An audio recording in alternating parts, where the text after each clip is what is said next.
This is exactly right.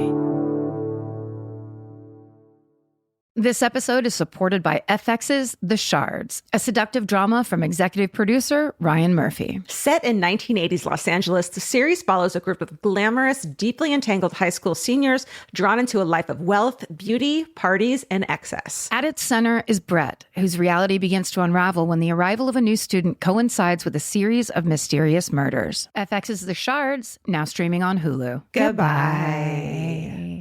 Summer is for adventures, road trips, and adding a whole lot of miles to your car. That's why it's worth stopping at Valvoline Instant Oil Change first. Their trained techs help you get road trip ready with an oil change and an 18-point maintenance check included with every oil change, checking your tire pressure, wipers, lights, and more. Valvoline Instant Oil Change techs complete over 270 hours of training, so your car's in capable hands. Best part? You can stay in your car and you're in and out in about 15 minutes. Valvoline Instant Oil Change. Change wisely. Goodbye. Everyone loves the idea of spending an afternoon curled up with a good book. Well, grow up, because it's almost impossible. Luckily, you can take your next great story with you on Audible. Audible has a massive selection of titles to choose from, including This American Life, new books by Michael Connelly, along with classics from Agatha Christie, and so much more. Whether you want a mystery, a true crime story, or something completely different, there's always something new to listen to. New members can start listening with a 30-day free trial at audible.com/MFM. Audible, stories that speak to you. Goodbye.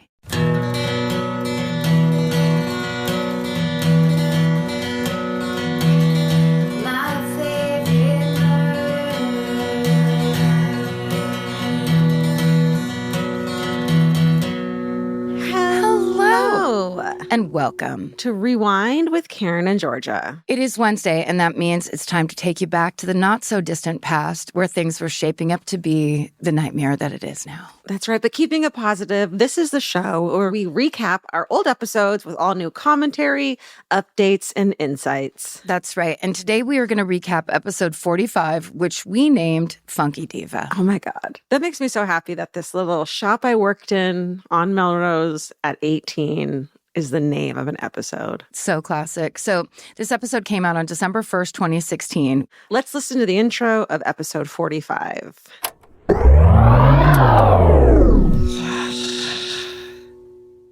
You go first. Welcome to My Favorite Murder, the podcast that asks the question, what? Huh? Who put this on? Huh? This is not appropriate. No, murder? What murder? How dare you? What is wrong with you girls? How dare you like this? My sensibilities are offended. I'm offended in my sensibility area. I'm offended in the face. I'm offended religiously. In my mouth. Morally. In the mouth. Ear, nose, and throat. Spiritually. Ear, nose, and throat. In the eyes. Veins. Spinal fluid. Heart. Not the spine, just the spinal fluid. Spleen.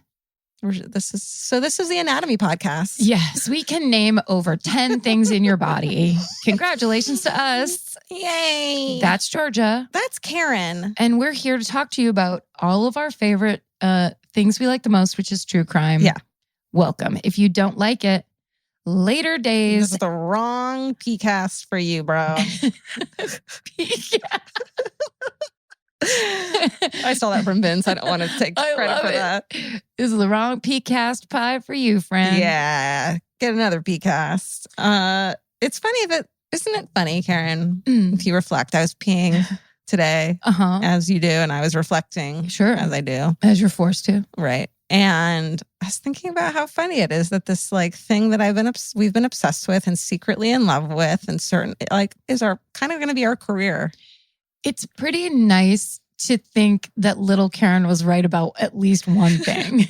It's a pretty good feeling. Yeah. Because she fucked up a ton of stuff. I just keep accidentally falling into not fucking up. Yeah. You know? That's nice. Yeah. You mean in later life? Yeah. Mm-hmm. We got our fucked up stuff out of the way early. Yeah. Which is kind of, I think, what you're supposed to do. Yeah. We're lucky because by 25, I was like, I'm good. Yeah. Yeah. By 27, I was like, well, I didn't die, so I'm going to stop doing all those things now. Yeah. There's no going down from being in rehab at 14. I still love that. I like to think of you in a big pair of orange Junko jeans, just being like, hey, do you have a clove or whatever? Just like so different. Ooh, sorry. That's little 14-year-old Georgia, and she appears out of a puff of smoke in fucking orange Jinko. Is it Jinko? I thought it was, I don't know. I'm sure it's different everywhere. I'm too old to even really know. It's not my reference. Thank God I never wore those. I did wear vinyl pants to raves. Did you? Mm-hmm. Weren't they hot? Uh-huh. Tight? Never washed them. Gross. I know. Was there some benefit to not washing them? Like, were they easier to put on next time? I just don't know how one would wash vinyl or leather pants. Oh, yeah. You just have to throw them away. Yeah. And start over. Totally. Where do you get vinyl pants? There was this, you remember when Melrose Avenue was like the fucking coolest place in the world? Yeah, I do actually. That was like we would save up money throughout the year in Orange County and make a pilgrimage to fucking Melrose. Yeah. And my first job when I moved to LA, like at 17 was like on Melrose at like one of those clothing stores. What's up, Funky Diva? Literally, it was called Funky Diva. I'm positive I shopped at Funky Diva. I bet you came in. Tons of chokers. Yes. Wouldn't that be amazing if right now we could see security camera footage of me and you having some kind of rude exchange at Funky Diva? Why does it have to be rude? Because I'm rude. That's all I was doing back then was rudeness. Friends, foes, didn't matter. I love it. It was a lot of arched eyebrows and a lot of, anyway. I'm sorry. What I'm enjoying these days is people on Twitter trying to show that they mean I'm sorry the way you say it. They're trying to do it in the writing. Yeah. So sometimes it's all caps I'm and then sorry. Sometimes it's reversed. Like, how do you actually put that into? I would do all caps I'm. And then but some girl, did you see that on Instagram? I put up a photo of some girl who wrote like, there was like a musical bar and it had the like, I'm sorry. And it was like how one would play it. You could sing it. Yeah. And she had the sorry. like, she must have been a musician. I wish I could, but yeah. That's genius. Sorry. Do you get like self-conscious about the things you say here that become a thing like that where you're like, I would say that anyways, but now it sounds like I'm pandering. Yes. Now it sounds like you're trying to make some kind of an infographic for. Totally. Here's your favorite. Like someone at the live show had text afterwards, like not texted, but like put on like, I was really hoping you'd call someone a sweet baby angel. I'm like, well, I didn't call anyone that because I don't want to sound like, right, guys? Yes. You don't. Yeah. It's not like your, that's your, tagline, catchphrase, catchline phrase. You're not going to tag anybody with that phrase. My problem is I cannot believe that I still say literally so much. It is literally the worst habit of all time. I say it when I'm like kind of trying to explain something to you and I'm really trying to convey something.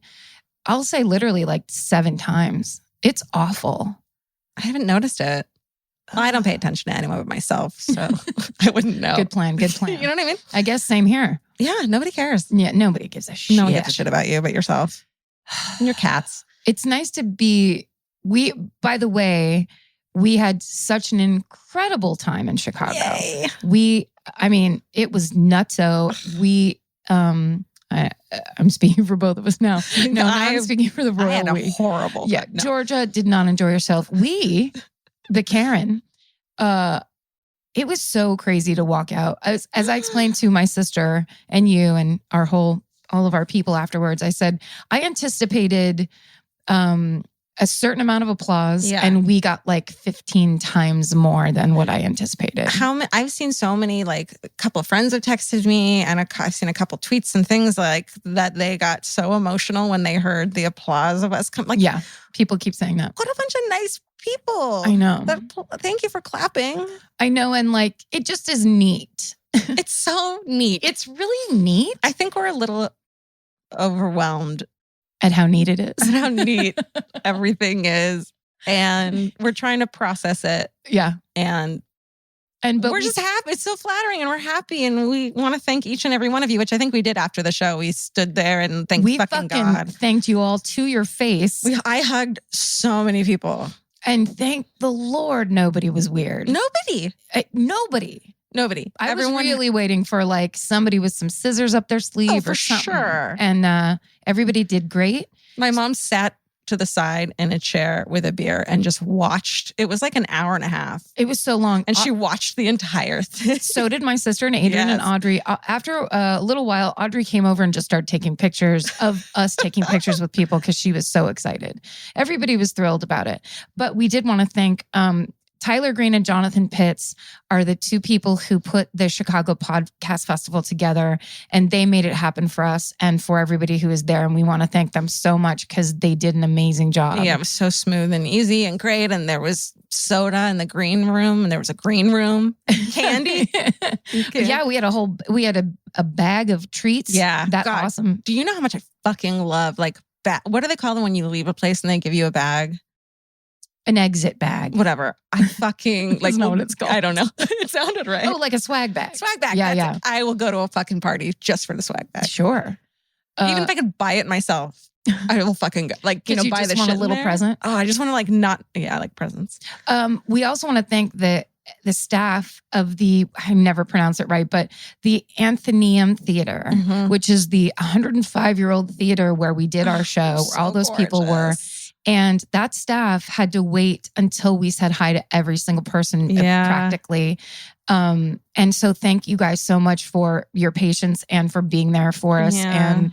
And I have a business card of the man who really arranged that lobby situation. Yeah. And I meant to bring it to say his name specifically. And the dude who stood there and took every photograph. Every picture. He was like, hand me your camera. They were so great. They were so nice. And the whole experience was just like pretty. I didn't really look at you that much because I didn't want to have, we weren't having that much personal experience. Yeah. Because I didn't want to either burst into tears. Yeah. You can't look at me a lot in emotional settings, I feel like. No, or you don't want to get emotional. I need to shut down in very specific ways. And I can't, you know me, I can't open it back up or it'll be tears, tears, tears. Okay. I guess, yeah.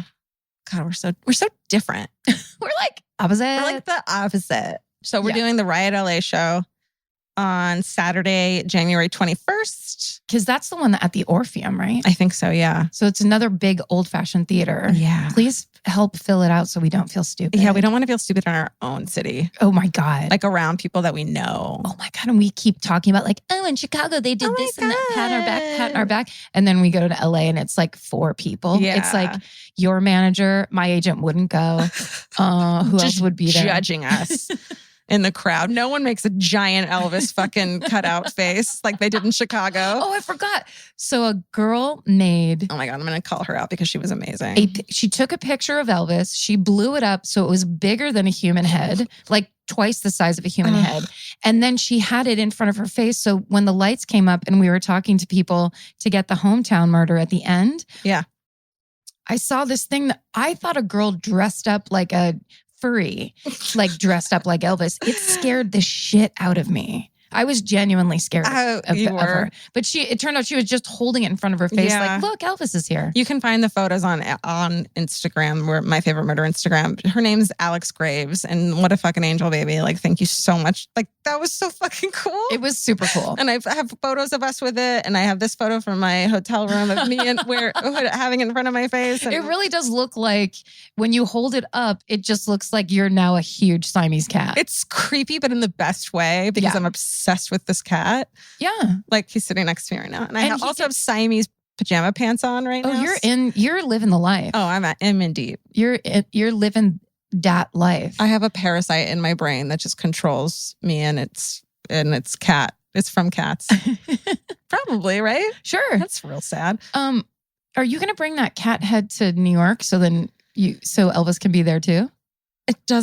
It didn't fit in my bag. Shit. I have to tell you something and I feel really shitty about it. It's super huge. Did you have to leave stuff behind? Okay. I don't care. Okay. I know you don't, but I feel really bad. So but it's kind of cute. Okay. So we took a photo of it in the hotel. Then we were packing to leave tonight. And then I was like, it doesn't fit. What do we do? And he was like, put it behind the couch in the hotel room.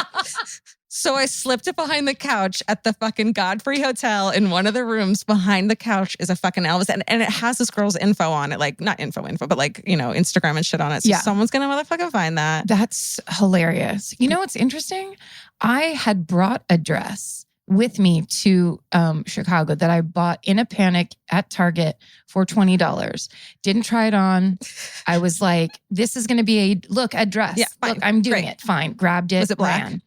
No, it wasn't black, actually. It was like green and maroon and black, but it was Ooh. kind of stripey Yeah. and there was a lot going on.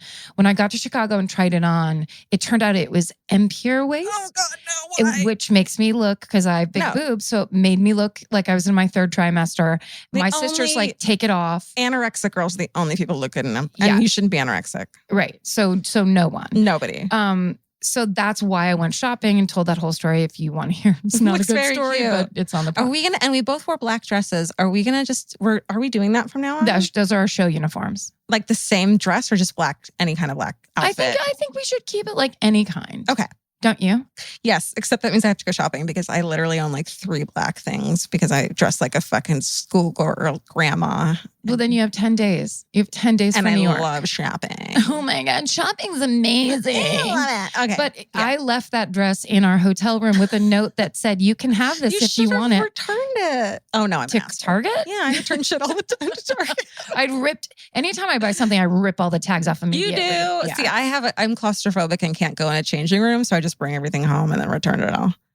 I think I don't go in a changing room because I don't want to see my back in why one of would those you? mirrors. I saw mine recently. My butt, like it had the mirror behind me. Oof. Like my mirror stops at like my waist up, Yeah, which is like the great area. Sure. I look so hot from like behind and the waist up. with the back of your brow and everything. Yeah, it's like, oh, well, now because I've got that like fat pinch because I refuse to believe I'm bigger than Everyone has that. That's human. I don't need to see my fucking butt. Right. Yeah. Then when you're in one of those high tension dressing rooms. Yeah. Oh. So yeah. I just want to pretend that that's not true. I just like to think that there was a housekeeping lady who was just like, oh my God, a cute dress. A dress. And I wrote on the note, never been worn. I hope she believed me. Anyhow, thanks, Chicago. We really love you. Yeah, Chicago. Do we have any other housekeeping? Housekeeping? Oh, my only thing is I had started watching a show called, called The Killing Season? No, but I need to watch it. Okay, yesterday. I haven't been hearing enough about it. Okay, I think we'll be the engine for that. I think so. Because I started watching it yesterday. I had heard a little bit, so it's a series about the Long Island serial killer. And I'd started that book so long ago and said I was going to do an episode about it. And this is one of like the murder that I heard about beforehand is so fucking crazy and insane. The girl who went to privately dance for that dude. Yes. Who like something happened. Yes. The thing that like kicked it off. Amazing. Like it should be solvable based on that murder. Right. I love it. So this series is by the people, the 2 people, Joshua Zeman and Rachel Mills. And they're the 2 people who did the documentary Cropsy that we recommended to everybody. Yes. That's super upsetting. Well, this is an A&E series. A&E is amazing. I love Cropsy because it's not corny. Like there's so many documentaries that are like corny. Right. Cropsy is not. No, it's just straight up scary. Yeah. Well, this series, it's called The Killing Season. It's on A&E. And this is not an ad, by the way, in the middle. Like we're not talking. No. This is real talking. Yeah. Now we have to say Real stuff like talking that. corner. So I started watching it yesterday and I ended up laying on my couch and watching 6 episodes straight through. And by the time I got to the 6th episode, I needed to leave my house and be around human beings that I knew I would be safe with. God, like that. It was very upsetting. Oh my and God. I don't have that. Like normally I don't get that. And I really did. Like I went to the movies with Allison Agosti and then I told her, she started it today and texted me today and was like, I cannot stop watching The Killing Maybe Season. I shouldn't watch it. I mean, I don't think sure Vince there's is going to people want to around. watch it with me. It's really heavy. But the thing is that it starts with the Long Island serial killer and then it just expands like The other shit? just keeps going. Yeah, because there's all these things connect. You have to see it. I'm fucking watching the shit out of that. Highly recommend if you haven't seen it. I did the same thing yesterday, literally with Search Party. Oh, yes. And now I was like, I'm going to watch, I watched 5 minutes of the first episode and I was like, I'm going to save this for Vince because it's really good. And then I'm on episode like 6 now. Because I couldn't stop. Like I did my nails because I wanted to sit in front of the TV and I can't sit in front of the TV without doing something. Right. So I'm like, my nails are nice. My fucking laundry was folded out here, which I never like. It was I just folded laundry too. Oh my God. Yeah, you got to do something. Yeah. I watched one episode of Search Party and then I had to leave my house. I had to be somewhere. Yeah. And I knew if I started the second one, I would my not God. leave. Every character, John Early, is that who? Yeah. He is so fucking perfect. He's There's brilliant. like 4 main characters and they're just like the perfect exact people of who they're supposed to be. Yeah. And it's you know such them. Did you get the feeling too, where when I saw the first episode, I got jealous that's their like, oh, you're making this show Yeah. already. Like, I want this show. I do too. I was thinking that about you writing that. I'm like, how stoked would you be if this was the show you were working on? Yeah. Yeah. I want like a fucking, can I be someone's sister's friend's brother? No. No, you can't. I want like a walk-on role. And I want you to write it. It's okay. Yeah, we'll come to them with a bunch of big ideas. So good. It's so good. Watch Search Party. Like, it's so good. And I think it's all on demand too. So you can binge the shit out of it. Yeah, you can. I think it feels like everything's that. It feels like I would do what she's doing. Right. What's her, Aaliyah? Aaliyah Shakwat. She is so cute. I bet you I didn't pronounce that right. Aaliyah. Who knows? It's so, it's maybe from Arrested Development. yeah, she's the darlingest person I've ever seen. She's such a good actress too. Yeah. Oh my God, I'm so happy. So that's like TV Corner. TV Corner. I think that's all I have. Do we do murders? Oh, Yes. Steven, do you need a Steven check-in? Steven, check in. How are you, Steven? My sister had a great time in Chicago. Yay. Oh, nice. And I did hang out with the cats. Thank Elvis and you. Mimi. When I go out of So- town, Steven takes over the Elvis and Mimi Instagram, and it's like I kind of need to pay you extra for like that because it's so good. And Yeah. I was just thinking where I was during the show, and I'm just like sitting here petting Elvis. hanging out. As it should be. Yeah, no, it was perfect. But my sister, she met a really nice murderino and her mom, who's also murderino, and they got a picture with her and everything, which is really sweet. I love I it. think her name was Lee or Leah or something like that. But Nice. it was very sweet. I That's was so like, great. and my sister, like I was telling you, I was like, my sister needs to listen to My Favorite Murder because she was obsessed with Helter Skelter. I got her Devil in the White City when she moved to Chicago. So it was just like, this needs to happen. So She's got all the materials. Yeah. She has no excuses. No. Yeah. She's got to get into it. No. And we called her Sister Ray Morris, gave Yes. you a shout out. That's right. no, it was very sweet. Someone Thank needs you. to get a giant Stephen Ray Morris cutout. Face. That's Oh, right. God, That's no. The the next next one. No. Oh my God. No, that Please. sounds like I would never want to see my face like that. But it needs to be 3 times the size as the last one. You need to please. basically not be able to bring it in because they're like, you can't. Someone make a Macy's Thanksgiving Day parade balloon of Steven. That would be perfect. If you don't mind. It would not be that big of a deal. We'll leave it behind a what? The couch. We'll leave it in the basement of the Holiday Inn. You just told everyone where we're staying. No, we're not staying in a Holiday Inn. I know. Not that we're going to get. Okay, here we go. Nobody gives a shit. We're not. They know. No, we're not. We're not. And we told you that never did. from the beginning. We said it before and we're going to say it again. yeah. We're not. Like you guys know. And Please, we if want you you to know know anything, you have to know that. that we know. Yes, we know and we're not. 3 hours later, they're still we could doing keep that doing thing. it. Oh, here's me typing an email. You guys start the podcast. No, fuck you. We've got to improv some more. Stop pissing Karen off. Elvis is leaving. He's like, fuck these bitches. You pissed me off, then you piss Elvis off. Then it's over. Mimi's fine though. Oh yeah. Then these people gave us like Elvis and Mimi toys, and they're like, they look like oh God, I'm gonna lose my mind. Everyone's the best. We got nice presents. All right. I love it. They're so good and nice. All I these know. people. I know it. I think. Oh, what? I'm sorry. Here's the last one. The girl who, as she walked up, my sister and Adrian and Audrey like cried laughing when I told the story.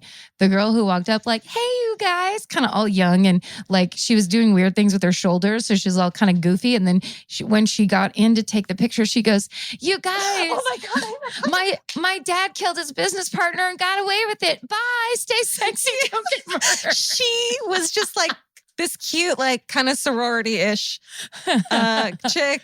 Yeah. Hey, how are you guys? Nice Like, to meet you. yeah. Yeah, and she did put her on like, you know, when you're like talking to someone as the photo's getting taken. Yeah, like she all was just phony, like straight faced or whatever. She was so excited about it. My dad killed his business partner and he got away with it. Bye. Bye. We were like, wow, what? I've never been that starstruck in my life. No. Yeah. I was like, email. I wanted to give her my personal email account to just be like, email us now. I said, say hi to your dad for me. It was hilariously That was funny. Gorgeous. It was a beautiful If moment. you admit to other people's crimes to us in person, we'll mention you on the podcast. We will listen and we will shout it out. And we will be subpoenaed in the trial. Yeah. No probably. lying, please. All right. Should we start? I guess. I think. Now the homework part comes. No, I like my murder. Are you? This is one I wanted to do, but I think you're first. I think I am. Yeah.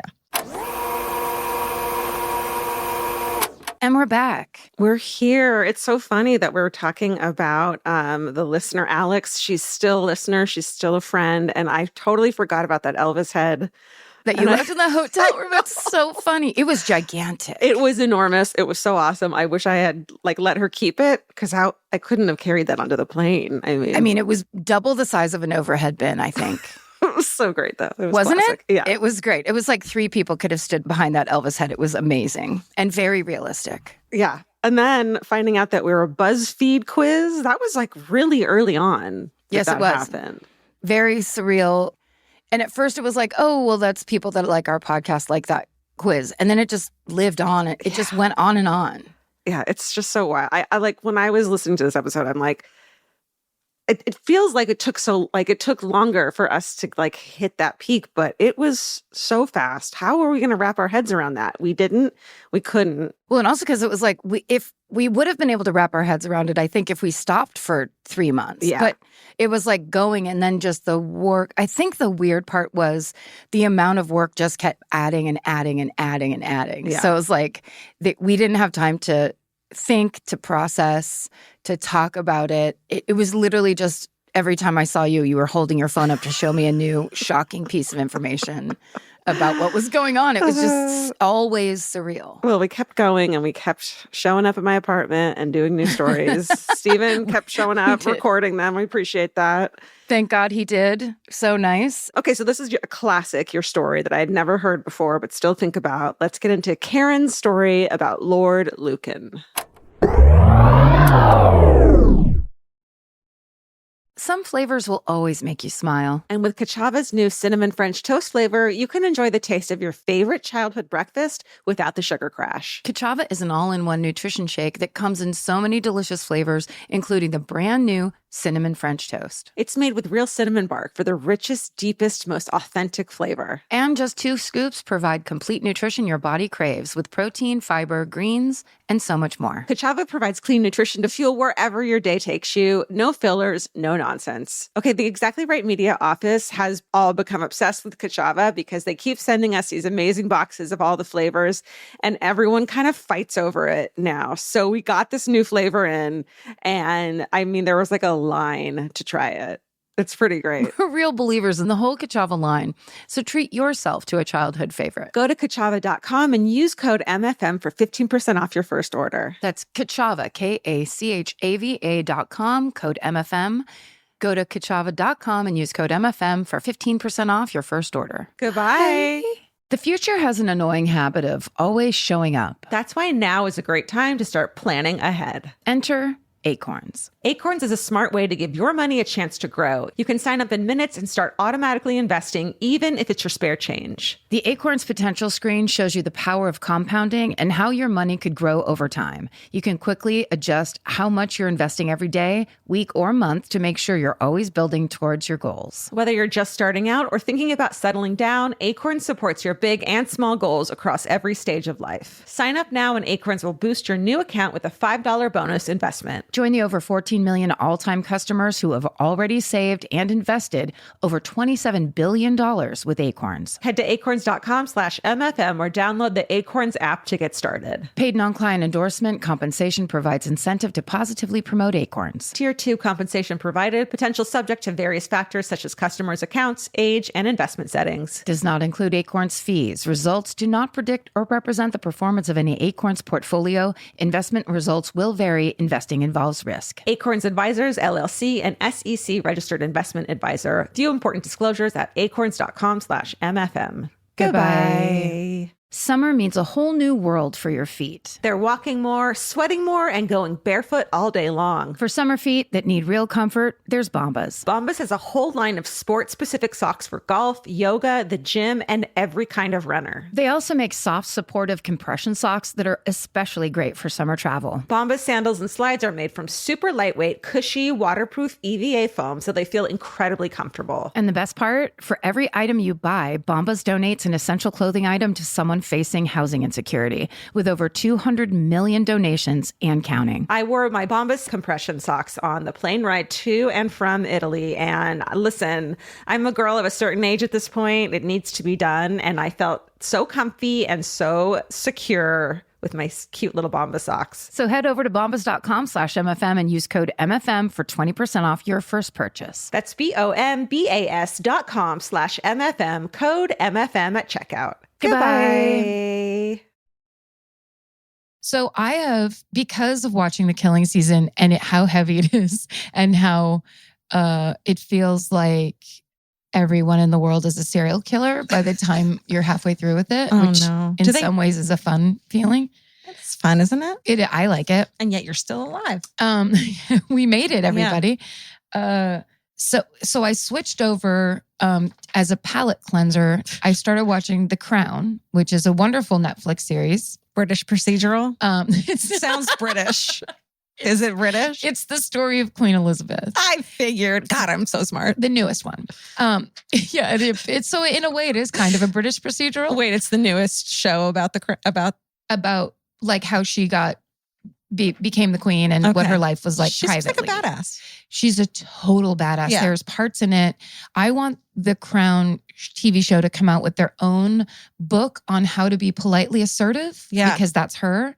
And also I want them to come out with the color of lipstick that she's wearing, because it's this perfect shade of pinkish red. Ooh. That would actually look at, I can't wear red because my teeth are as yellow as little corn niblets. You're very fair. I'm very fair with red in my skin. So red lipstick on me makes me look like I have been smoking crack in the alley. I look like a fucking, what do they call them? A rockabilly. And it's obnoxious. Oh, yeah. Well, this is like this muted brownish pink lipstick. I bet they make it for her. And that's not even a thing you can fucking buy. You know what? I bet they... Well, we have a fucking lip gloss that was made for us too, that girl sent us. That's right. Remember? So the Queen, I'm sorry. It's not that fucking special. But I want the Queen's because we've started doing Coke before everything. Back to being 14. So I blended into this very British kind of fancy regal area. Yeah, like controlled. Yes. And aristocratic, which is, I mean, like if I was in that time, I would be like truly the dishwasher in the bottom part of the basement. Like, oh, governor. That's Karen. Do you need a candlestick? And I wouldn't, but with an Irish accent, which for some reason I can't do right now. So I decided that my murder is going to be that of the infamous story of Lord Lucan. Have you ever heard of him? I don't think so. Okay, this one's pretty good because it involves British aristocracy and a disappearance.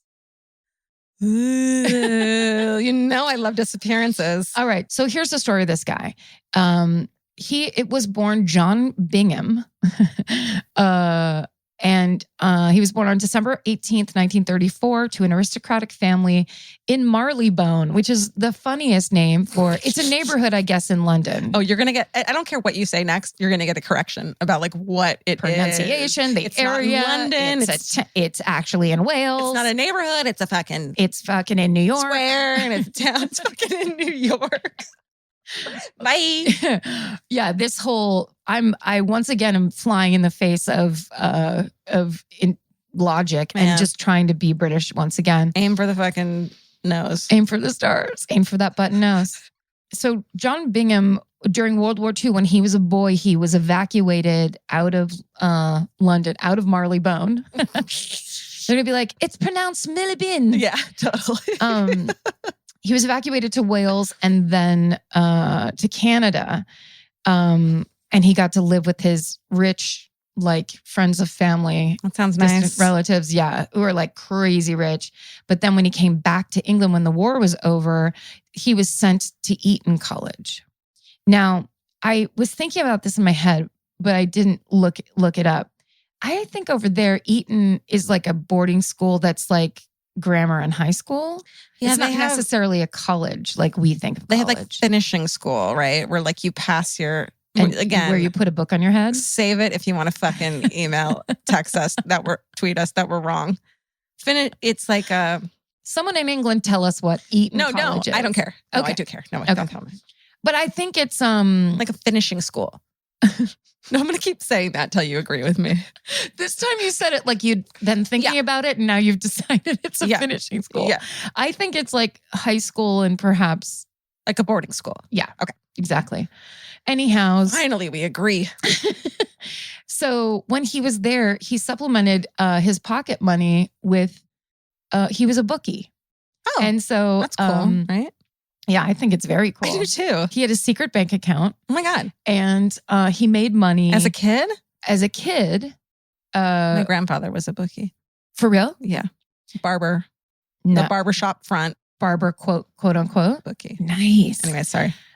So this kid, he would leave the school grounds, go to horse races, take bets, and he was like the school bookie. That's Badass. so cool. Love it. Well, the bad part, the uncool part is that he turned out to be a terrible compulsive gambler. Oh, wait. Later on. Take that back. But when he's a kid, that's cute. Yeah. So he got the nickname Lucky Lucan after winning £26,000 at the card game Chemin de Fer in Le Touquet. None of that's real. None of it is meaningful to me in any way. But he won a game, a bunch of pounds. And so that's what made him think I'm lucky and I should be doing this all Right. the time. So when he got out of school, he was in the army for a little bit, and then he started a job as a merchant banker. But he had very expensive tastes because he was still an aristocrat. His parents were very, what do you call that? I was going to say staunch, but that's from Grey Gardens. It's like they didn't spend a lot of money. They were like religious and what's the word? When you try to, I'm like making a gesture on my chest. Yeah, like frugal. Frugal. There we go. This gesture worked for me. How long did that fucking take? If this podcast is 2 hours long, it's because we're trying to remember words that neither of us can. Who could enjoy this? I don't know. It's madness. Even Steven is like, can you get your fucking shit together? Okay. So he had a very expensive taste because he was still an aristocrat at the end of the day. And he was raised, by rich people in North America. So he had taste for the best Russian vodka. He liked to race power boats. And from this lift in Wikipedia, donate to Wikipedia, by the way, if only just $3. Oh, can you donate to Wikipedia? Yeah. Is that a thing that they're? Yeah, they're actually having they're kind of like public television right now. Oh, I didn't know that. And they're trying to get people to give them money because they need to stick around. I have so many help. questions. I mean, I love Wikipedia, but I won't ask them right now. If you click on there right now, the thing will come up to say, please give us $3. Okay. And then we'll do it. That's, yeah. I mean, it seems fair for all the shit they give me. Oh my God. The hours I spent when I had the desk job looking at unsolved murders and serial killers and love it. So anyway, this guy basically, he's living the life. He likes the best of all things. I was just going to say at the end of this sentence, they were like, he had the best tastes. He loved the best, he raced boats. He loved Russian vodka and smart cars, which I think in England probably means smart, like cool cars. But here means tiny toy looking cars that are the stupidest looking cars you could drive. I just time traveled too because those didn't exist.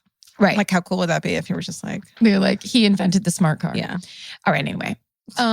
He was also very charismatic. He was 6'2" with a quote from Wikipedia, a luxuriant mustache. Oh, like Steven. Steven's. And he was once considered to play the role of James Bond. Oh shit! So you see a picture of him on Wikipedia. He's pretty cute. He hot as fuck? Yeah. He's very British, aristocratic looking, kind of like Don't piss pointy anyone off. nose. I won't. It's high class. You know It's what I a mean? British thing. Pointy nose and kind of like he looks like he'd be like very good. Hey man, my husband is the spitting image of Prince William. So Yeah, that's what right. am I gonna? That's exactly Clearly, right. I'm into British dudes. Yeah, no complaints. Also, at one point, he was ranked among the top 10, the world's top 10 backgammon players. So there you have it. Kind of cool. Badass. Yeah. Talk about sex. I mean, I don't know what backgammon is exactly, but I bet it's hard. it's, you know what it is? It's like chess for drunk people is what it is. All right. It still sounds like I don't think like chess for drunk people to me is like bingo. Connect 4 is chess That's right. for drunk people. Yeah. Bingo. Okay, so he meets his wife, Veronica Duncan, at a golf club function, and they get married on November 20th, 1963. And when they get married, so Lord Lucan's finances when he was a young man and he was gambling so much, it got a little iffy in there because he was just like going for it. And like, I'm in a boat race. I have to have an Aston Martin. You know, he was like living the life and spending all that money. So when he marries Veronica Duncan, his father gives him what was called a marriage settlement. So he gets a big chunk of money to buy a house, to prepare for having kids, like this whole. So he's basically kind of like up in the black again. Sexist. Got it. 2 months after he gets married, I called him Old Man Lucan. Old Man Lucan dies of a stroke. And so John Bingham inherits 250,000 pounds and his father's titles, which are Earl of Lucan, Baron Lucan of Castlebar, Baron Lucan of Melcombe Lucan, and Baronet Bingham of Castlebar. I don't know what any of this means. It's meaningless. So cue the mean emails. It's not meaningless. it's super meaningless. Don't shoot foxes, right, everybody? Okay. So the problem is that he has a very serious gambling problem. So at first it was hot and cute and he's James Bond. And after a while, it's like, put the fucking backgammon down. What are you doing? And he's still spending money like an aristocrat. So he's like, you know, he's got a open account at Savile Row Tailors. You know what I mean? Like people are making those bespoke clothing for him. Bespoke. Yeah. Look at you, Karen. I know. I want to be rich really bad. Do you? Really bad. Really? Not just rich though. I want to be. wealthy. I want to be like Lord Lucan. What would I want you- to be an aristocrat. What would you do? What would you like? I guess I would just drink and smoke cigarettes all day. Because you can just do it at that point because Yeah, you can kind of. Yeah, you can just kind of. Well, it's the same thing you can do if you were basically a bum. remember that intervention where the woman had like inherited so much money that she was like, why should I not be an alcoholic? And then they were going to take her to a rehab that was like a 14-hour, like a 5-hour flight, but she insisted on getting a limo because she wanted to bring her cats with her. So she put her cats in the limo. Oh my God, it was the best. Holy shit! She took a cat road trip. Yeah, she like put cat boxes in the limo. Like she's me if I just had a You were shit going ton. for it. And like no one could say anything to her because like she wasn't going to lose anything because she was. Did it work? Did she get sober? I don't know if hopefully there's a follow-up. I don't know. Oh man, I stopped watching that because it's real depressing. It turns out she ate all those cats. She got really drunk and then she got hungry and she ate those cats. Oh, it's poor baby. I mean, sorry, fucking No. right field. Loving it. Left field. There's a downside to being an addict. I think we all know this. We've tried to tell you over and over. Yeah. Okay, so he and his wife have 3 kids, George and Camilla, and a third one that for some reason isn't on this list. And some other, the youngest kid never matters. Am I wrong? Yeah, seriously. I'm living that life. That's why we're murder podcasters. Yeah, that's why we're doing what we do. So Veronica is struggling because she also has 3 kids in this very short amount of time, of course. Ugh. So she's struggling with postnatal depression. Honey. And Lord Lucan takes her for treatment at a psychiatric clinic. She refused to be admitted, but she did agree to home visits from a psychiatrist and taking a course of antidepressants. So she's trying to take care of it, but she won't really go take a full break or whatever. She's like, I can handle this. Well, then that combined with the pressures of maintaining their finances and I read this thing, I didn't include it, but there was a thing of like how he would spend his days. Oh my God. It's so hilarious because he would like get up and eat breakfast and then go to his gaming club and just gamble all afternoon. He did was gamble. Yeah. And he was probably drinking too. Of course. And then he would come home and get dressed and then put on like his tuxedo to Reeking go out. of cigarettes, probably. Oh, yeah. Ugh. And you can't wash that off after a while. And then he just went out to drink and eat and smoke and gamble more. That's all he did all the time. That's not postnatal depression. That's fucking depression. Yeah. That she had. Because she was like, what the fuck? This is not what I fucking went to finishing school for. So basically in the 2 weeks after a very strained family Christmas in 1972, Lord Lucan moved out. And then they get into this bitter custody battle. And the justice awards custody to Veronica. Divorce didn't happen back then. Yeah, it wasn't good. And I'm sure for aristocrats. You could push him off the couch. Elvis is ripping up Karen's notes. My precious writing. Okay, so she is awarded custody of the 3 kids, and that's all he wanted. And so why would he want just to fuck with her, right? No. He really, I'm sure, really loved his children, and it was very important to him. But also, I think it was part of this thing that he didn't think she was a fit mother, knowing that she had postnatal depression. I think he was partly worried, and then also partly he was an addict and needed to control things. Maybe I don't know. There's something going on. He gets awarded like every other weekend visit, and he gets really obsessive about it. So he starts spying on her to prove she's an unfit mother. He's recording their phone conversations. He becomes fixated on her and what's happening. He also his drinking gets really bad, and his gambling, he goes crazy with the gambling. And all of his friends are like, he's in a downward spiral. And then all of a sudden, the week of November 7th in 1974, he seems to like suddenly pull it together. And there's a couple firsthand stories of people who had dinner with him, and they tried to talk to him about what's going on with the kids, and he changes the topic to politics. And so they're like, oh, maybe he's rounded the corner, maybe it's out of his system. Yeah. So on the evening of November 7th, 1974, he had a bunch of plans with people that he just didn't show up. And that night, the children's nanny, Sandra Rivet, puts the younger children to bed. And at about 8:55, she asks Veronica if she'd like a cup of tea. And so she heads downstairs to the basement kitchen. So that's a fucking sweet ass mansion. Yeah. I'll go down to the maid's kitchen. Yeah. I'm not going to use your nice high class kitchen to make tea. So she goes downstairs to the basement kitchen to make Veronica some tea. And as she enters the room, she is bludgeoned to death with a lead pipe, a piece of bandaged lead pipe. And her killer places her body in a canvas mail sack. So meanwhile, upstairs, Lady Lucan wonders what's delaying the nanny. So she walks down the first floor stairs to see what's happened. Mm-hmm. And she calls from the top part of the stairs, she calls down to Rivet and to see what's going on. And the guy comes up and attacks her with the lead pipe as well. Oh my God. And she starts screaming for her life. The attacker tells her to shut up. And that's when Lady Lucan knows, she tells the cops later that she knows it's her husband. So she survives. This guy's got like a mask on or something? I think the lights were out. Like it was dark. So she's kind of calling down. She doesn't know what's going on. And then this guy comes up. Scary. And she thinks she's just getting attacked. And then she realizes it's her husband, according to her. Mm-hmm. So they get into this fight. She bites his fingers. He throws her face down in the carpet, and she manages to turn around and squeeze his testicles. Good girl. Releasing Steven. Steven just really felt that. Yeah.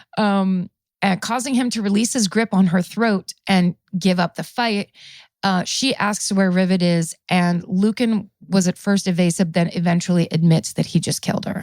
Fuck. So what they believe is that he thought it was Veronica walking into the basement kitchen. Oh, shit. He was trying to kill his wife, and he accidentally Oh. killed the nanny.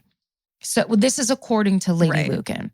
So Lady Lucan is terrified. She tells him she'll help him escape if he would just... What? Well, she's trying to get... Okay. So she says, I'll help you escape. You just have to stay here for a couple days and hide out and allow my injuries to heal, because she's been hit with the lead pipe and everything. Oh my gosh. So Lucan, she walks upstairs. Oh, I'm sorry. Lord Lucan, the oldest daughter, wakes up. So he goes to put her to bed. And then the wife, Veronica, goes in to the bedroom, lays down. She's bleeding, and he puts down towels for her and it's like, don't get the bedding stained with blood. Weird. So he asks her, does she have any barbiturates? He goes into the bathroom to get a towel and supposedly clean her face. And that's when Lady Lucan realizes that he won't be able to hear her if he's in the bathroom. Yeah. And so she runs out of the house. With their kids still there though? Yeah. But I think she knew that he didn't want, that it was about her, and that the attack was about her. Right. Because she also did report earlier that he had once hit her with a cane and once tried to push her down the stairs. So he had gotten physical with her before. But I think she trusted that he wasn't going to harm their children. Yeah. That's crazy. That's what it seemed like. So she runs out of the house. And she runs to a nearby public house called the Plumber's Arms. Oh, when we're in England, let's go get a drink there. We have to go to a pub called the Plumber's Arms. Yeah. So what? Like big, hairy arms? Hairy, but like with a tattoo? like what kind of bulldog tattoo? Is that? Yeah, a bulldog would be good. Yeah. Or An anchor, of course. Of course, an anchor. Or maybe just a Queen Elizabeth's face. I mean, she's a badass. Everybody loves her. Everyone loves. Okay. So the police, they call the police. The police go to the house. But meanwhile, Lord Lucan has called his own mother and tells her of a terrible catastrophe that's happened at his wife's home. He tells his mother, you have to come here and get the children. Then he drives a borrowed car to his friend's house in Uckfield, East Sussex. And then hours later, he leaves that property, leaves the car there, and he's never seen again and has never been seen since. No. Swear to God. No. So that car was found. He's the one missing? Yes. He's the one missing. He disappeared. So. No, I was not expecting that. Yeah. James Bond is out and about. Dude. The car was found abandoned in New Haven, and the interior was stained with blood. And the trunk had a boot, for those of our friends in England, had a piece of bandaged lead pipe similar to the one found at the crime scene. So there's one that a nanny was killed with that was left at the crime scene. And there's another one that's in this borrowed car. And we don't know why was all the blood in the car? And we don't know what that led. He was covered in blood. Okay. And I don't know if there were two. There's no explanation. It's just, I'm not sure. Holy shit. So, but then also, he left a letter to the owner of the car that said, "My dear Michael." So he basically borrows this car from this guy. He's like, "Hey, can I borrow your car for a while?" And then just gets blood all in it, abandons it, and he's leaves. crazy. And he says, "My dear Michael, I have had a traumatic night of unbelievable coincidence. However, have you? I won't bore you with anything or involve you, except to say that when you come across my children, which I hope you will, please tell them that you knew me and that all I cared about was them. The fact that a crooked solicitor and a rotten psychiatrist destroyed me between them will be of no importance to the children. I gave Bill Shandkid, which is his brother-in-law, I gave Bill Shandkid an account of what actually happened, but judging by my last effort in court, no one, yet alone a 67-year-old judge, would believe, and I no longer care, except that my children should be protected. Yours ever, John." So he's basically saying whatever happened at the house was some weird coincidence that he happened upon. His excuse is that, and I think it was in a different letter, that he walked into the house and his wife was being attacked by an intruder, which the wife is like, no, I'll tell you exactly how it happened, like step by step. Yeah. And then also you can trace it all back to the car and the blood and everything else. Point the fucking way. So they put out a warrant for his arrest a couple days later. And in his absence, the inquest into Rivet's death named him as her murderer, which was the last time ever that Britain's coroner's court was ever allowed to do that. So they were basically like, this guy did it. Oh, which you can't do. A trial. Yeah.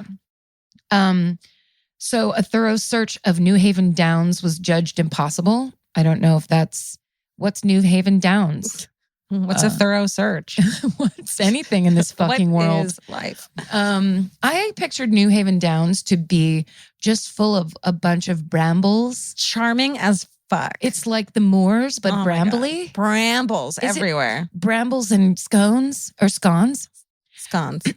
A partial search was made using tracker dogs, although all that was found were the skeletal remains of a judge who had disappeared years earlier. Oh, I'm sorry. Yes. What? Yes. So when they do search New Haven Downs, this impossible to search area, they find unrelated. Clearly. They find skeletal remains of a judge. All right. Maybe how about once a year you search New Haven Downs? Get some fucking puppies out there. They love doing it. Give them a runaround. It's fun for them. Find a judge.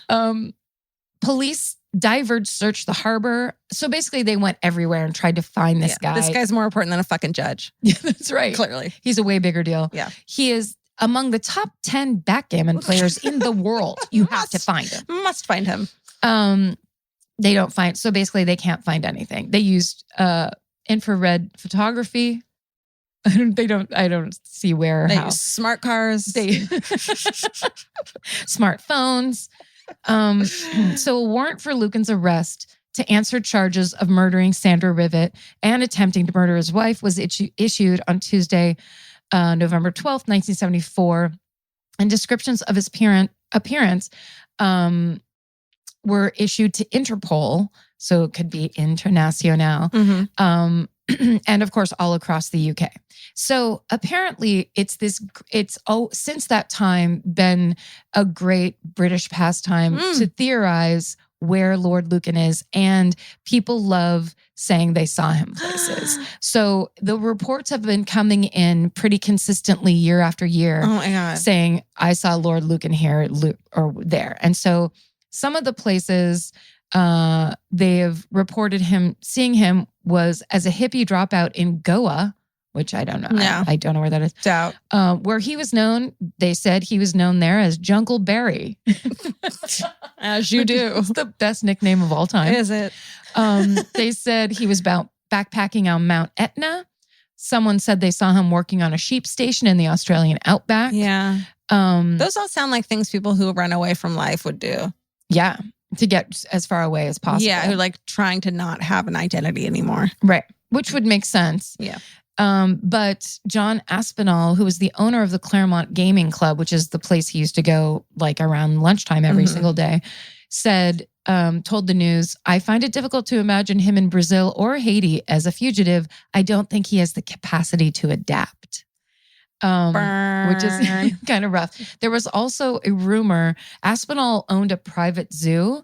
And so there was a rumor that he was cut up and fed to the tigers at that zoo. And Aspinall, when told that rumor, responded, my tigers are only fed the choicest cuts. Do you really think they're going to eat stringy old Lucky? Oh my God. And the most plausible theory is that he drowned himself in the channel. Yeah. That's what most people think. Yeah. But this is just an interesting, another coincidental thing. 13 years later, so when they had that nanny, that Sandra Rivet was their nanny, but they had a nanny right before her, and her name was Christabel. I can't find her last name. Bell. Christabel Bell. You don't see it. But her name is Christabel something or other. And turns out she was married to an economist named Nicholas Boyce. And on October 10th, 1985, Nicholas Boyce was sent to prison for dismembering his wife and dumping her pieces of her body around London. So it was her. The nanny one before this one she that got cut up. also was murdered by her fancy husband. So fancy husbands are just fucking running amok. They went nutso crazy. Sure. Which I thought was, and also they convicted him of manslaughter, but not murder. And he was sentenced to 6 years in jail. Oh, that's no big deal. Manslaughter. No big. Just kill her and throw her arms and legs around the city. And then, so cannot. That's the story. Oh, sorry. It was Christabel 32 was a former governess of the children of Lord Lucan, who vanished without a trace after another nanny was battered to death at his home. Do you think he did it? What, killed Lucan or whatever the fuck? Killed the second nanny? The first nanny. Oh, hell yes. Wait, both nannies? No. The second one got killed by her husband. Oh, okay. Later. Okay. That was later on. 13 years later, the second nanny gets killed in what is a coincidence, but is super creepy because what the fuck is going on? I thought it was the first. Okay. Yeah, no. But the first, I'm sure the way everything adds up. It's just basically, where did he go after? Did he immediately kill himself or did he actually go? He's D.B. Cooper. Yeah. Right? Did he shave that luxuriant mustache off and go live somewhere for a while? You could go anywhere you want back then. And also with all his money. Oh, bye. And charming and, Miss Dapper. He probably went to like Monte Carlo or something. That's what I was thinking too. How old is he now? How old would he be? Is he dead? He's dead now. He was proclaimed to be dead. No, but like, how old would he be? Like in the article that I said where they proclaimed him dead, I think they said he was like, would have been 81 or 82. That's livable, especially if you're living the fucking backgammon high life in fucking Monte Carlo. Backgammon doesn't take that much out of you. No. Yeah. No. And if you're just pickled with gin, you can live for a really long time. I bet you he's still alive. I mean, it'd be pretty cool. We should make a rule that people have to confess stuff on their death. Like on their deathbed, they have to confess things. Yeah. Like you're not. Yeah. That'd be nice. Wouldn't it? Just to solve a couple mysteries. Yeah. Like, stop, don't take shit to your grave. Yeah. You're being a selfish dick. So that's my good times. That was amazing. High class murder mystery from England. Never heard that one. Please let us know all the mistakes from that one as soon as you can. Or England. don't. Or go, every time you get mad at this podcast, go give $3 to Wikipedia. We're going to solve all of Wikipedia's problems. Wikipedia's going to be like, they're going to be like, thank you. We got an influx of thousands and thousands of dollars. So much money.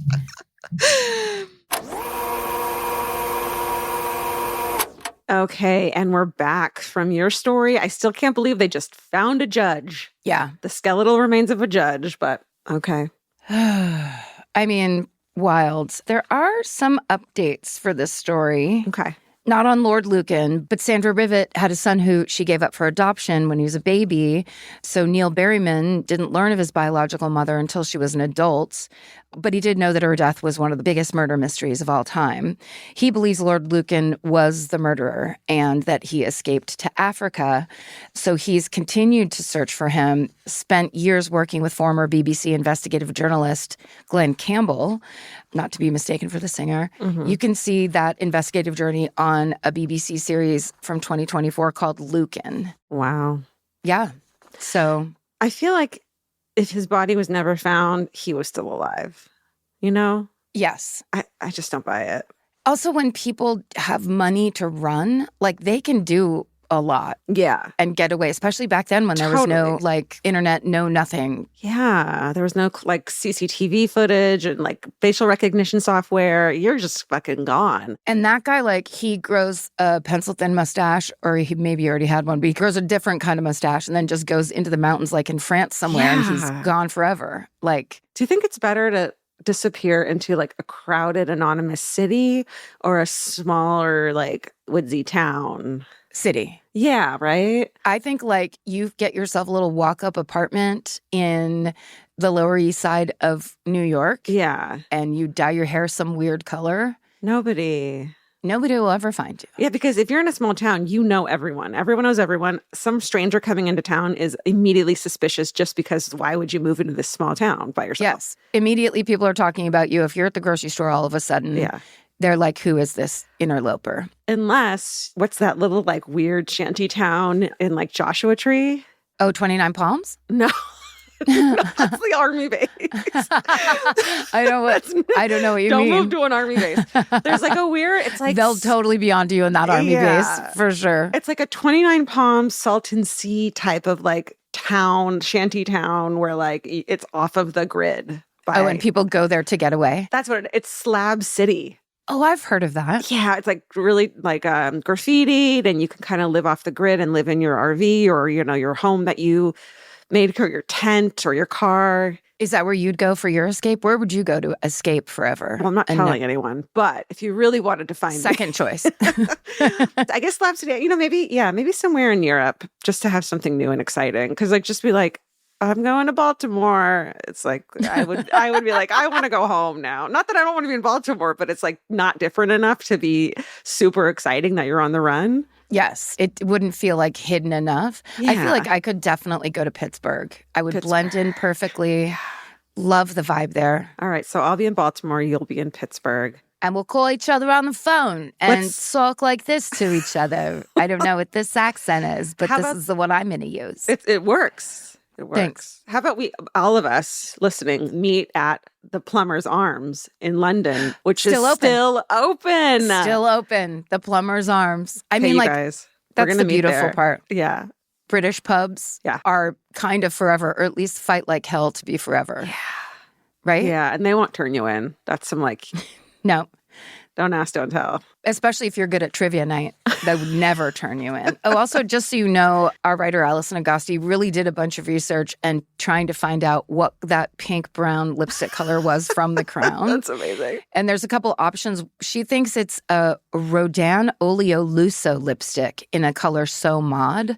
Wow. I've never heard that lipstick name before. That sounds like for rich people. I've never heard of that. But when you hear like a brand, like a high-end brand that you've never heard of, whether it's like clothing or makeup, it's like, oh, that's Hailey Bieber's favorite. Yes, exactly. That's something they sell at like a counter at Barney's. Yeah, Barney's counter, totally. You're not going to the Americana like Macy's and fucking picking that up next to the Chanel counter. No, they won't let you touch it, actually. If you're anywhere near it, all the women that work there turn their back on you, like French maids in the 1600s.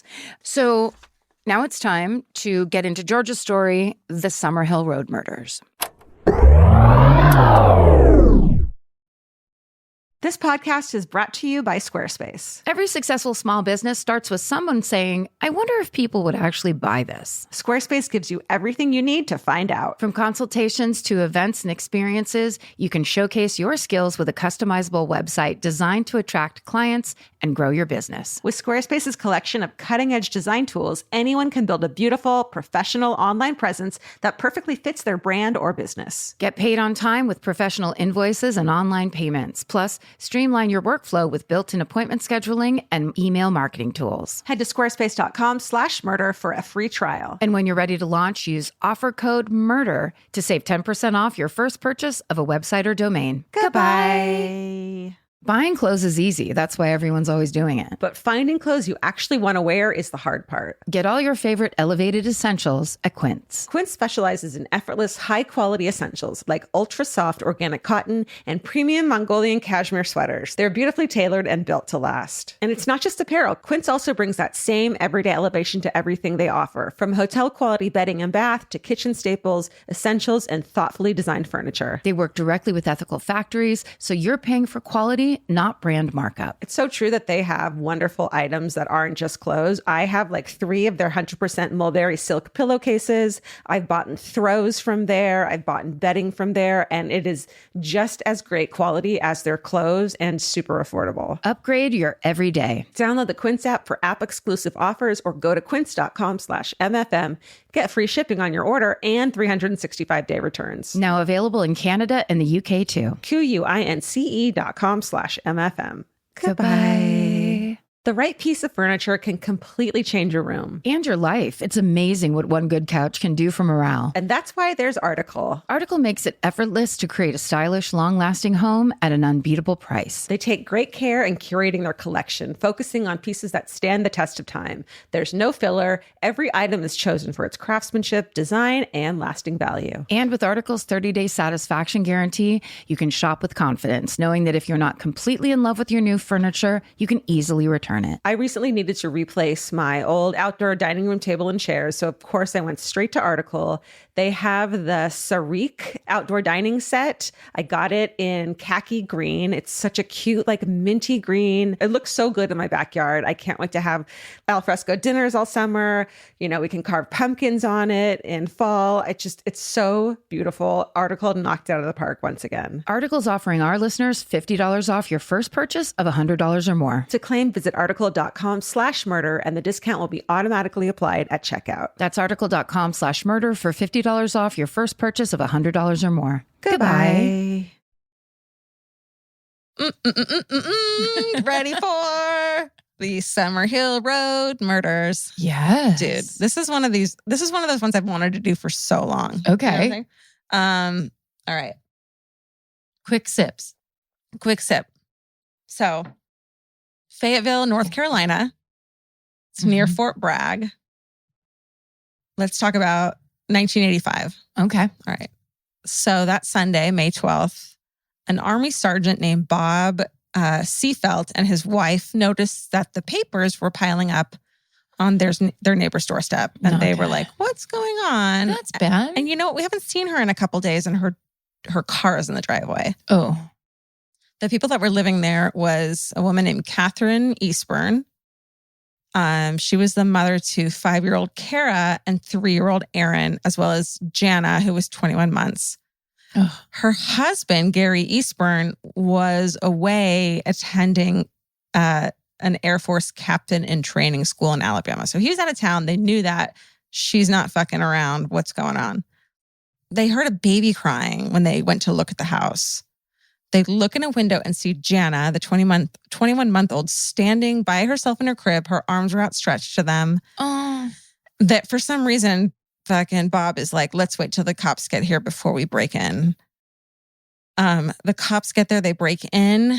They find Jana. She's severely dehydrated, so dehydrated. And when I remember hearing this a while back I think about it all the time. Her teeth were black. Oh. And she had hours left to live.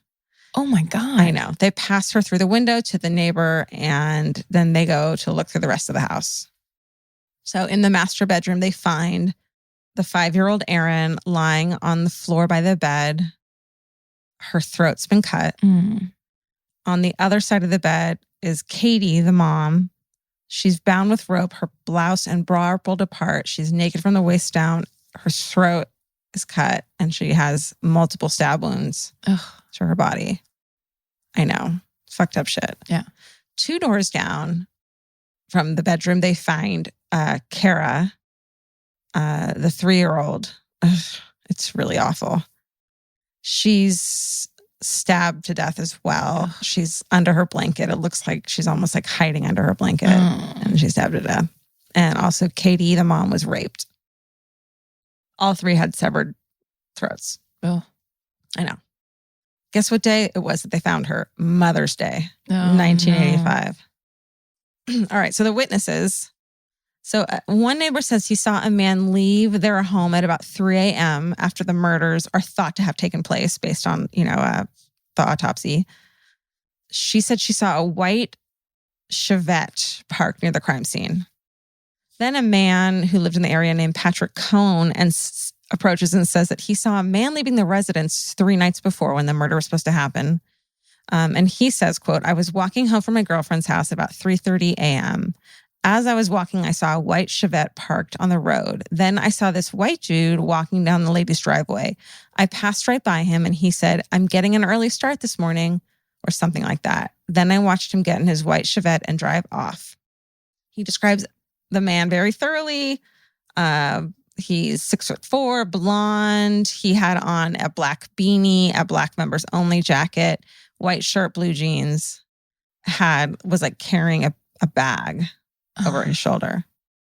It just makes me think of that. Did you see that graphic, that infographic where it said, like, in your life, you'll walk by a murderer 36 times? Yes. That's amazing. That was one of was his. It 36? I think so. Or so it's in the 30s. It's so high I know. for that. It just made me think of that. Oh, that's scary. It's horrifying. So 3 days after the murders, the cops find out that a couple days before the family had been killed, they had put in a classified ad to get their dog adopted because they were leaving the country. So Katie is by herself at home, and a man answers the ad and comes and gets the dog during the day. And they're like, who the fuck is this dude? Here's a composite sketch. They put it on the fucking news.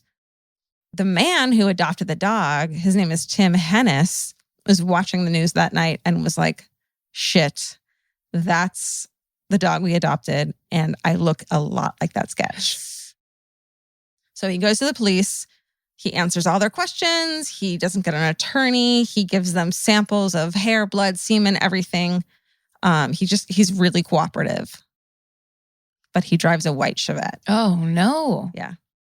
They let him go because they don't have enough evidence to arrest him. But later the night, they go back with a warrant for him and arrest him. So the night that they thought the women got, or the mom and the kids got killed. So Tim Hennis had dropped his wife and their daughter off at his parent-in-law's. Then he drives to an ex-girlfriend's house, propositions her. She shoots him down. He says he went home, ate dinner, watched TV, and went to bed. The Friday morning, they thought that was Thursday night. The morning after, he takes a single item to the dry cleaners, a black members only jacket. Oh, dude. The only things that were stolen from the house, it seems, are a debit card and some cash. And so $150 is taken out twice. That's the limit. So $300. And it turns out that Tim Hennis is $300 short on rent, which he pays the Monday after these murders. Then a woman identifies him as being the man she saw at the same time that she was there at the ATM. All right. So forensic expert goes in there. He, 6 months later, finds a condom package undiscovered by the police underneath the dresser. So he fucking finds a condom wrapper. Fuck. So according to him and his forensic expertise, he says that the condom suggests consensual sex. Because very rarely did rapists carry condoms to commit their violent acts, which I want to fucking call bullshit on immediately. Yeah, in the 80s, they probably thought that. But of course, you don't want to leave DNA or anything behind. I just hate that argument that, well, if there was a condom on, then you had time to fight or it was consensual somehow. Oh, no. Bullshit. You know what I mean? Like that pisses me off. Well, yeah, that's insanity. That's what he says. He said that, so the man, Paul Stambach, concludes that the murders were committed by two assailants and that the little girls might have been killed because they could identify the killer. But he says, someone said that they were killed because they could identify the killer. But he says that the girls were asleep when they got killed. Okay. So this dude, Tim Hennis, goes to trial and the jury returns with a guilty verdict and he's sentenced to 3 life sentences. Oh, shit. Yeah. No. I'm sorry. He's sentenced to death 3 times. Oh, my God. Yeah. Because they're pissed. They're like, yeah, you killed little girls. Yeah.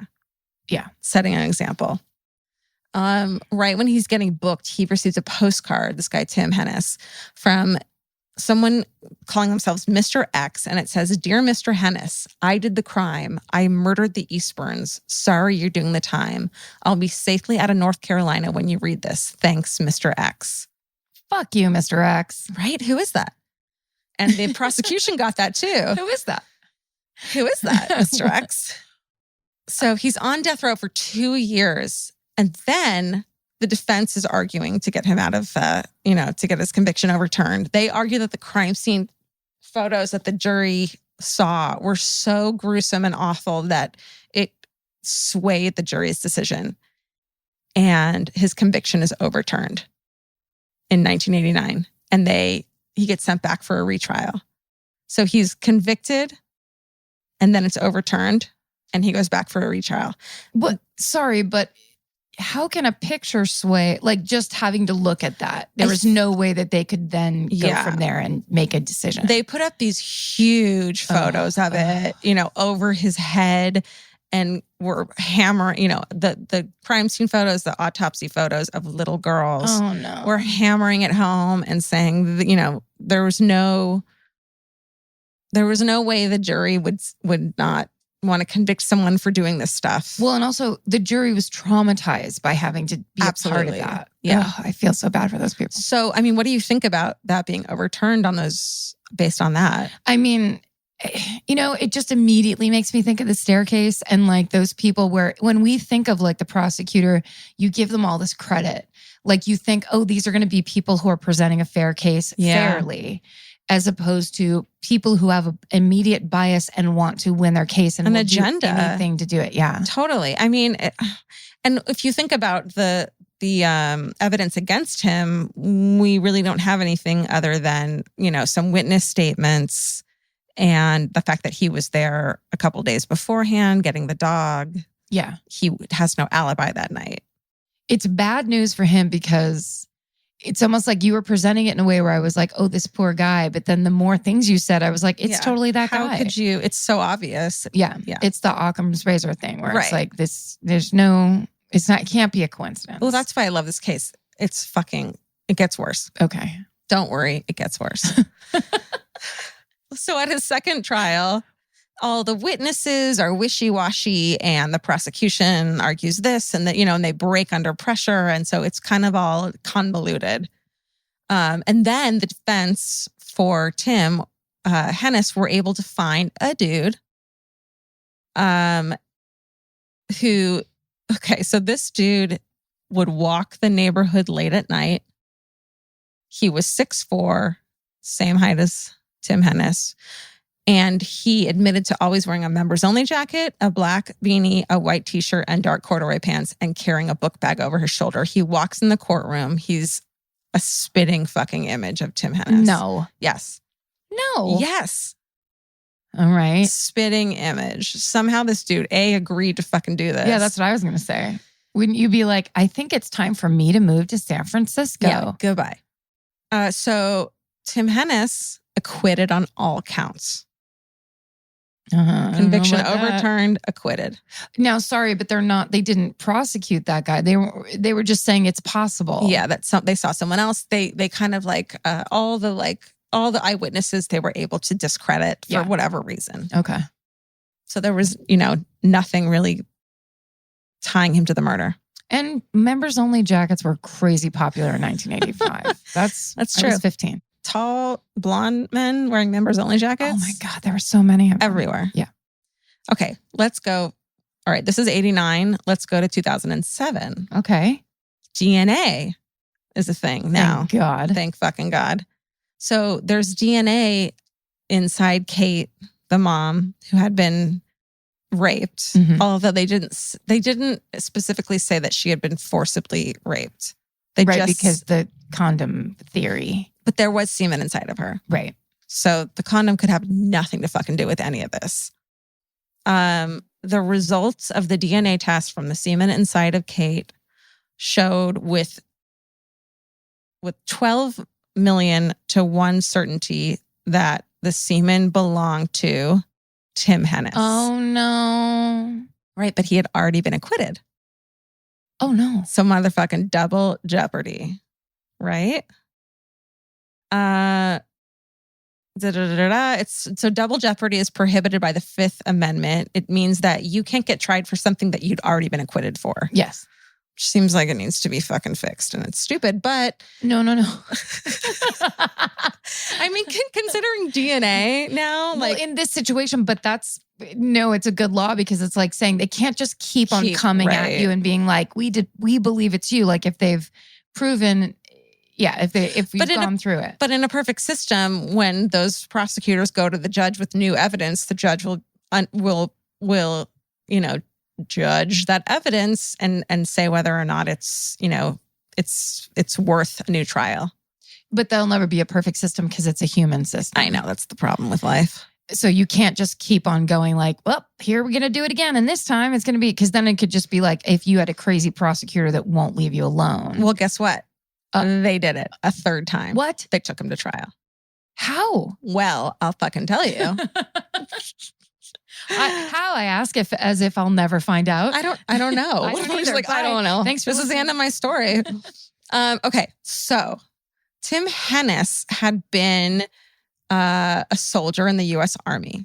So the state can't try him, but the Army can. Oh, shit. The military can.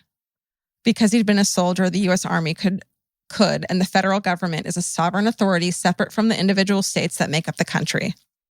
Okay, so Tim, at this time, Tim Hennis, who's 49 years old, retired as fuck from the Army. Just chillaxing. Chilling as fuck. Murdering entire families. So he's retired, and this is a big fucking point of contention. He is ordered out of retirement and back into active duty just so they could court-martial him for the murders. Shit. Yeah. Seems unfair. Right. I mean, just if devil's advocate, if he was innocent. Unprecedented. Yeah. Like, and this argument of like, who has final say? Are you bigger than the fucking, it's government shit. It's government shit. Yeah. If the government wants you, they're going to get you. You fucked. So at the fucking court-martial trial, his attorney, Tim Hennis's attorney, brings up the possibility, because they had found semen in her vagina, that maybe they had consensual sex, even though he had never admitted to that. And he didn't say that. The attorney did. And the fucking jury was like, are you, like, that's what you're bringing up now? So they find him guilty on 3 counts of premeditated murder. But guess what? The statute of limitations had expired on rape. So he didn't get. Can we please talk about statute of limitations on rape? I feel like they're getting rid of that. I feel like there's some states where they've gotten rid of it. Yeah. It's in action, I believe. It's just, I just want to bring it up how fucking disgusting that is. No, you're exactly right. It just makes me sick. In the same exact way that it's disgusting that Mike Pence wants women to have funerals for their fetuses. Funerals for miscarriages. Miscarriages. It's truly insanity. It's hurtful and mean and fucking. It's spiteful, and it's assuming, it's just so controlling and insane. It's so Fuck controlling. off. Okay. Found guilty. So now he's on death row, like right fucking now. This was in 2010. He's on death row in an Army facility in Fort Leavenworth, Kansas. Okay. Now let's get to a couple random things before we decide everything. Okay. So in his case, there's no blood, fingerprints, or fiber evidence that connects him to the murder. And he has an alibi for the ATM visit, which is a little shaky. I'm not saying he didn't do it. I'm just saying, like, here's some weird shit, because I really don't know. Right. 2 former FBI assistant directors released a report concluding that the unit that had tested his DNA and found that it was in her vaginal swab, that they had overstated, misreported, or withheld blood evidence in dozens of cases, including 3 that ended in executions. Oh, no. They, this quote, they had to throw out cases and cases because the results were either doctored, wrong, or covered up. The lab was shown to be a total tool for the state's prosecutors. Oh, no. Right? Wait, and this was in North Carolina? Yeah. Okay. Or Kansas. Pick one. I don't want to be wrong. You started in North Carolina. Yeah, but he's in Kansas. Because of the facility. Army. Yeah. Got it. All right. Fuck. So let's really. So basically, they're just like, we're going to send this off to here and get exactly what we want back. Yeah. And they're proven to be incorrect, but we're not going to check back in with those crimes. Right. And I'm pretty sure those swabs were held in a box that were unrefrigerated, that on the box of evidence said Tim Hennis's name, not the name of the murder victims. Like, they were already fucking targeting him. Yeah. They were focusing on him. Yes. This is what they wanted to find. Okay. All right. So finally, I just want to talk about Julie, who was the family babysitter of the 3 little girls. When they interviewed her, she told the cops that the residents had been targeted with harassing phone calls, some of a sexual nature. And she said 2 other things, that her stepbrothers strongly resembled Tim Hennis and even showed them photos of it. And that she had been assisting the Vice Squad in setting up busts for local drug dealers. What? And she even said on one occasion that she'd been followed home from the Eastburn residence by an angry drug dealer. Okay, but here's the coolest thing. Not coolest, but like more. So she admits to her fascination. She's like a 16-year-old, a fascination with Dr. Jeffrey McDonald. Fatal Vision. Is that what's that? It's the one who was accused, right? Yeah. So he's a military officer. He claims a band of drug-crazed, long-haired hippies broke into his home while he was sleeping on the couch, murdered his pregnant wife and 2 and 5-year-old daughters. Yes. Sounds familiar, right? Yeah. While he upstairs, he's convicted of the slayings, sentenced to death. At the time of the murders, it was 1970, so it was clearly, 15 years difference. But at the time of the murders, the McDonald family lived 4.5 miles from the fucking Eastburn home. What? Yeah. And this girl who was the babysitter of these 3 little girls was fascinated and writing him letters, and they were communicating in prison. And her fucking siblings looked exactly like these guys. And she believed he was innocent. They wrote all the time. The DEA had set up a drug deal using Julie, this girl Julie, and the victim's house that weekend that fell through. And the murders happened. No way. Right? What? She was obsessed with him, apparently. She was obsessed with Jeffrey McDonald? Yeah. Dr. Jeffrey McDonald. Yeah. Wait, that girl, okay, the babysitter's like, what a rich life she's living. Yeah. Because she's setting up, like, she's trying to do, like, drug stings. Yeah. I mean, and she's 16? Yeah. Jesus Christ. I know, right? Now, also, was that a secret to the family that she's, like, setting these stings up for? I don't think the family knew, but she, like, fucking blabbed to the cops immediately about all this stuff. Oh my fucking God. I know, right? Like, it's just too crazy that the murders are so similar. What's your theory, with all of that? Oh my I'm just saying, do you think he's innocent or guilty? You know me, I can go fucking either way. Yeah. I think it's that thing of like, I don't know if he's involved or not, but I don't know if he should be in prison or not. I don't know. I don't know. It's too circumstantial to me. And the fact that they didn't get DNA until 2007, especially if there was a condom wrapper and that was their theory. Was it a common wrapper or was it a used condom? I think it was a condom wrapper. So it was just basically proof that there was a condom somewhere in play. Yeah. And the forensic guy was like, I don't know the sex life between the husband and wife, but this was there. Right. So if you're introducing a condom wrapper and semen, hold on. There was like a towel that had blood on it. There was a shoe print that was a size 9 and Tim was a size 13 in blood. There was all these, it points to at least, I know there's more than one murderer. Yeah. Or more than one person. Suspect, yeah. So either he did it with someone else or, someone thought there was money in the house. They knew this woman was alone. The thing, to me, the idea of killing children, stabbing children to death and slashing that's a person who is beyond, like, right? That's a person that is, that's a person that's not motivated by money or drugs. Cause I feel like those people, or that has to be a person that's maybe on drugs, bare mins. And then you think about the fact that they left the 21-month-old alive because she couldn't identify anyone. And you think, okay, at first I was like, well, they must know the assailant. They must know the killer. Otherwise he wouldn't have had to, if they just went in there to rob and rape and even kill the mother. Right. But then the forensic dude said that they were sleeping, which I don't completely buy because I guess she was like cowering under her Star Wars blanket. I know, which is heartbreaking. Well, yeah, I mean, it's like Why? Why? You don't kill children if you're just...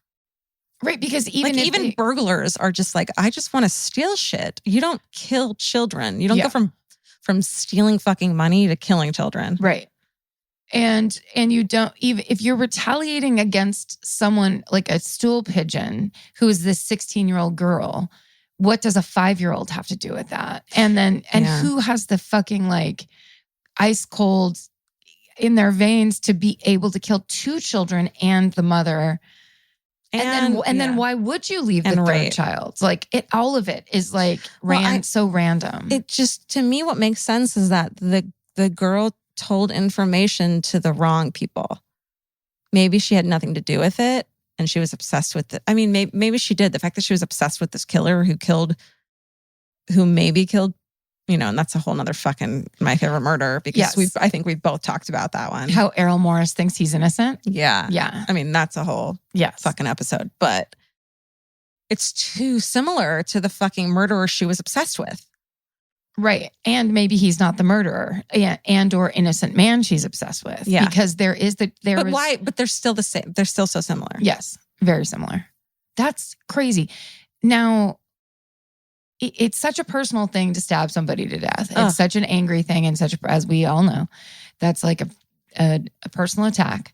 Where has the husband in any way been introduced into this mix? No, Gary is a fucking saint and a good guy. He raised Jana. She is fucking amazing and wonderful. Like he had nothing to do with it. Right. Okay. For sure. Just I know. It seems like he should and you'd look into it, but I really don't think he does. They always, the husband's the first totally. person. And then I wonder, like, okay, so stabbing is a really personal thing.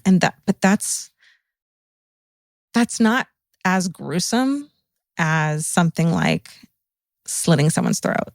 Like those are 2 very different fucking but I would argue it's more gruesome because you can... Which one? Stabbing, because it's repeated, whereas slitting someone's throat, you can do it and walk away and know that they're going to bleed out and die. Yeah, but have you ever like punched someone and you're like, I really, like mid punch, you're like, I don't want to do this. And so you kind of do it like weekly, like weak. No. I mean, I've never punched anyone, I don't think. Oh, go ahead. Fucking hit me in the face. Let's do an experiment Let's do it now. I don't know. I mean, wasn't it multiple? This is insane. To cut someone's throat hard enough to fucking kill them, I feel like takes more effort than someone who doesn't really want to be doing this. You know what I mean? Like I know a dude who but got if you don't want to be doing it, you're not going to then lightly stab multiple times. Like that's the thing is if it were, to me, a slashing someone's throat is similar to, it's like you don't have a gun. It's similar to like a kill shot in the back of the head where you're just getting it over with. Yeah, whereas you stabbing must incapacitate them by stabbing them. Yeah. And then you slit their throat to just fucking end it. But the stabbing part is the part where you get involved. And that's why would you even go through that unless you want to? Yeah, unless you're okay with the idea of fucking stabbing a human. Also, she kind of looked like my mom. The mom? Kate did, yeah. Had that that 70s mom hair? Yeah. Yeah. Sorry, go on. No. No, I'm just thinking like, it's just so crazy. The fact that they had 2 witnesses for a person that was leaving the house at 3 a.m., you know what I mean? And also, how can it be that many coincidences where it's like, he was there, he had the same car, he had the same clothes. He went there a couple days before, knew she was alone in the house. Yeah, that's not good for him. I don't think so either. It doesn't, the coincidences that would have to happen for that to happen are fucking insane. He gets, what people think online, like Web Sleuths is like the coolest fucking website and they're like discussing it. Which is all over Killing Season, by the way. It's they're like, they talk about Web Sleuths the whole time. Oh, that's awesome. Yeah. So they're like, well, he went to his ex-girlfriend's house that night, got turned down for boning and was like horny as fuck, knew a woman who was home alone, went over there, she turned him down and he fucking flipped. Yeah. That makes sense. The theory. Yes. And he's like enraged at women. He's like on a mission. But he's never, according to everyone else, the rest of his life, he's been a fucking decent human being. Right. He does have some check forging charges, but that's not the same thing as. Oh, but that's something. Is That's it? well, it's not a totally clean record. That's not not. being like a decent human being. That means check forging is like you're willing to cheat to get money. Yeah. That's something. I feel like that's the way some people start. I mean, Yeah. who- And then you need who to cover knows? your tracks and shit. Yeah. Oh my God. I don't know. That's crazy. I don't fucking and, know. and horrible in so many ways. Those poor little babies. Oh, that's what I wanted to end on, actually, is that I wanted to end with talking about the victims because it's like, I don't want to end on this fucking dick. So Gary, the dad, the father and the dad, the tombstones that he had them etched with. So Aaron, okay. So Aaron, who's 3 years old, he had Tiny Dancer written on her tombstone. For Kara, who was 5, he had Daddy's Little Shadow. And for Catherine, his wife, he had You Are the Sunshine of My Life. I just didn't want to end on Something that wasn't tragically sad. I just wanted to mention them at the end. No, totally. You know what I mean? Of course. I mean, yes, absolutely. But no, that's Karen, please tell me what happened. okay. Here's what happened. Please. Oh my that God. guy got a dog, and that dog was a piece of shit, and he was pretty pissed off. Yeah. No. And that's it. This theory falls apart. No, that's maddening. And it's the kind of thing when it introduces the idea that DNA evidence can't be trusted, Yeah. that the system can't be trusted, that an entire prosecutor's office can't be trusted, then it doesn't really matter what answers you come up with because nothing ever feels like an answer. To me, the period on the sentence is that there is so many other DNA hits in that house that there's no way that the story they're telling us is what happened. Blood on a towel from like after killing them. It looks like it was cleaned up. There's a pubic hair in the fucking living room. There's bloody footprints. There's fibers that and DNA under 2 of their fingernails that don't match to him. Oh, There's DNA under their fingernails. And for some reason, they refuse to put it through CODIS. that's very weird. Isn't it? Because they don't want to introduce something that doesn't match. Yeah. Oh, man. Hey. Ugh. So yeah, that's the Summerhill Road Murders that has fucking stuck with me for years and years. That's crazy. That's Sorry. amazing. Yeah. Wow. Hi. Hi, how are you? I'm ruined. How are you?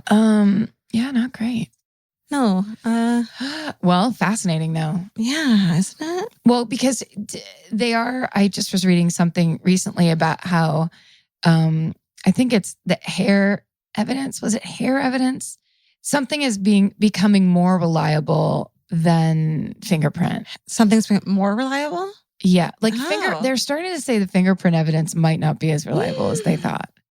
Oh my God. Basically, I think obviously we know that forensic science is still developing. Oh my God. Yeah. But I just wish it would move ahead quick so we could just find out. Because that's the confidence of DNA evidence being the final word. Yeah. That's why everyone goes, okay, well, sorry, but it's DNA evidence, so goodbye. Nothing we can do about it. Instead of knowing that humans deal with that DNA from the moment it is picked up as evidence at the scene, it's being picked up by a human to when it's tested in the lab. To a lab being like owned by Yeah. a prosecutor's office. It's like, Humans. that's just horrifying. This is why I think that double jeopardy in the age of DNA and retesting and the Innocence Project and all this, we might need to rethink that. I don't think so. No. Well, because it's like saying you get the one chance. Well, so it's so shitty that like, you know, all these defense attorneys or all these prosecutors and cops, you know, when they can't bring a trial, they can't bring someone to trial because they don't have the body, you know, so they have to wait until they find the body. Right. It's just, Dude, I don't know. so you let this person go free, or do you try without a body to convict them? I mean, yeah, you have to do something. Yeah. And if it doesn't go well, then in 10 years when the DNA can be tested or the body is found and the DNA is tested and it matches, then you should be able to fucking retry them. I disagree. I know. Punch me in the face. You'll see. That'll prove it. Yeah. All right. Forensic scientists out there, keep doing what you're doing. Angels. Shout out. Tell us things that we did Yeah, wrong. we don't know what the fuck we're talking about. It sounds cool, though. Ours are all just feelings. So many feelings. Do you want to say a good thing from your week? Do I have one? Do I have a good thing from my week? What do you have? I can't think. No, go. That's like when you're trying to order in a restaurant. It's like, no, you can go ahead. You go first. You go ahead. You go first. Okay, tuna melt. Tuna melts are pretty good. God.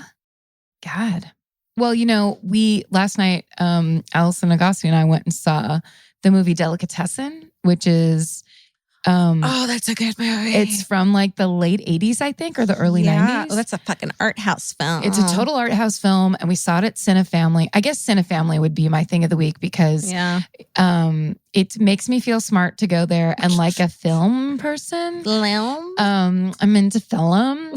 And but then also they have just amazing movies where when you're sitting there, you go, oh, that's why you have to see these movies on the big screen. Yeah. And Delicatessen was like the greatest. Mwah. That's great. Mm-hmm. I guess, last week was Thanksgiving. And I guess just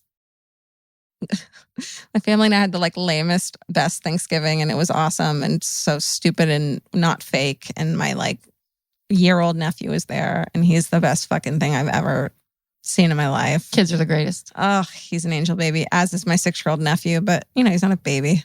No, he's moved into a different area. Yeah, but he's great too. So I guess nephews. Okay. Nephews. Nice. Yeah. All right. Well, rate, review, subscribe. Yeah, please. That's not just fucking lip service. Please actually do that. That's not our lip service to you, fake asking. We're genuinely asking. If you don't mind, that'd be great. And just stay sexy. And don't get murdered. Goodbye. Elvis, you want a cookie? Oh. You want a cookie? He was sleeping. Okay, bye. Bye. Goodbye. And we are back. That story is like the definition of the line, don't worry, it gets worse. Yes, you literally said it during the episode. Yeah. And it is like, it starts terrible and just devolves from there. It does. It's one of those frustrating ones where you're like, I'm not totally sure what happened because everything is so convoluted and it didn't have to be that way. Yeah. But it is. Any updates on this? Yeah, there are some random facts that I want to update everyone on. And this one for condoms and rape case investigations on that topic. The criminal justice system began widely acknowledging that some rapists use condoms during their attacks in the 1990s. They acknowledged that. As forensic science evolved and more cases highlighted this tactic. But before the 1990s, the absence of semen sometimes led investigators to doubt whether an assault had even occurred, which we argue about in this case, or assume the attacker failed to ejaculate, which is just a wild assumption either way that should not be made. No. At all. No. And then as far as the statute of limitations goes on rapes, several U.S. states have eliminated the statute of limitations for rape and other felony sex crimes. Thank fucking God. That needs to be worldwide. And the list is ever changing, so check out RAIN.org for a complete state-by-state guide. And as part of the Justice for All Act of 2004, federal crimes like rape on federal land or military bases, there's no limitation if DNA evidence is involved. So that's a nice update. Yeah, that's good. So regarding the case with updates, Timothy Hennis continues to sit on death row. His lawyers have filed appeals challenging the Army's jurisdiction and citing constitutional double jeopardy prohibitions. They also filed a writ for certiorari with the U.S. Supreme Court, but as of 2021, all of these have been denied. Okay. Well, let's talk about our favorite part of this episode, which is truly the name Funky Diva, the store Funky Diva, the history with Funky Diva, Georgia's life at Funky Diva, perhaps our sliding doors moment where we were both at Funky Diva at the same time. That's right. I believe that happened. I believe it's real. I bet it did. For sure. Red string theory of like, you're over here with your choker trying to ring some people up. I'm over there looking at ringer t-shirts and trying to figure out a new joke for my set. That definitely happened. Right? So it should be named Funky Diva, but let's say we were going to change the name today to name it something updated, maybe the wrong PCast, we could call it. The funniest thing of me loving it and then you going like, it's Vince's, like admitting it immediately is the funniest, because that's the funniest jokes that I ever say are always just my friends saying that I heard them say. It's so... Which I feel so guilty. I can't do it. I mean, I love that you called yourself out, but it's so hilarious because it's like something as simple as PCast. You're like, no, Vince made that up. I can't, Of course, we could also name it Orange Junko Jeans, or if you want to, Orange Jinko Jeans. It has to be incorrect. No, it has to be incorrect. That's how I like it. And then my question to you always, how about we could call it, is it British? And the answer is always yes. Capital yes. Always yes. That was a great episode. Yeah, you guys, thanks for listening thanks for listening a second time maybe to this episode, and the first time to this episode of Rewind. Reanalysis, just really getting in there and taking a fine-tooth comb to this podcast. What a great celebration of our work. What could go wrong? Stay sexy. And don't get murdered. Goodbye. Elvis, do you want a cookie?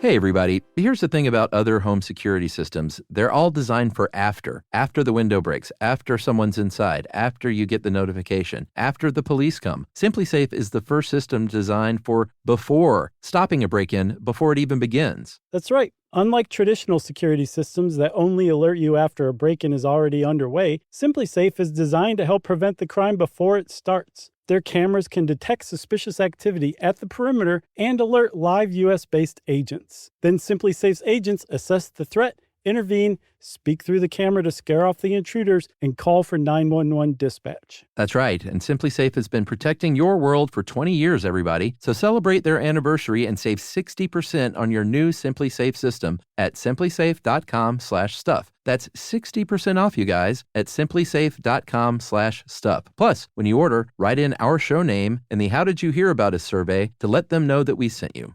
Don't forget, there's no safe like SimpliSafe.